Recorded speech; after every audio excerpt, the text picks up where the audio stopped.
ஒரு நாள் துருக்கி மன்னன் முல்லாவை நோக்கி, ஒரு மனிதனை பார்த்த மாத்திரத்திலேயே அவனை மனதிற்குள் எடை போட்டு பார்த்து அவனுடைய மதிப்பு என்ன என்று கூறிவிடுவீர்களாமே என்று கேட்டார்.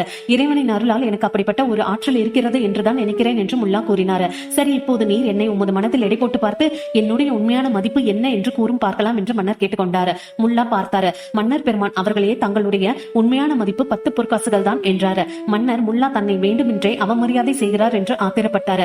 என்னை நீர் எவ்வளவு கேவலப்படுத்தி விட்டீர் தெரியுமா? நான் அணிந்திருக்கும் கச்சையின் மதிப்பே 10 பொற்காசுகள் இருக்குமே என்று சீற்றத்துடன் கேட்டார். முல்லா சீற்றமடையாமல், மன்னர் பிரான் அவர்களே, நான் சொன்னது தங்களது கச்சையின் மதிப்பை பற்றி தான். தனிப்பட்ட உங்கள் உடலுக்கு ஒரு காசு கூட மதிப்பு போட முடியாது. இந்த உடலில் இருந்து உயிர் அகன்றுவிட்டால் மன்னர் என்ற முறையில் இன்று உங்களுக்கு இருக்கும் மதிப்பும் மரியாதையும் தொடர்ந்து நீடிக்குமா?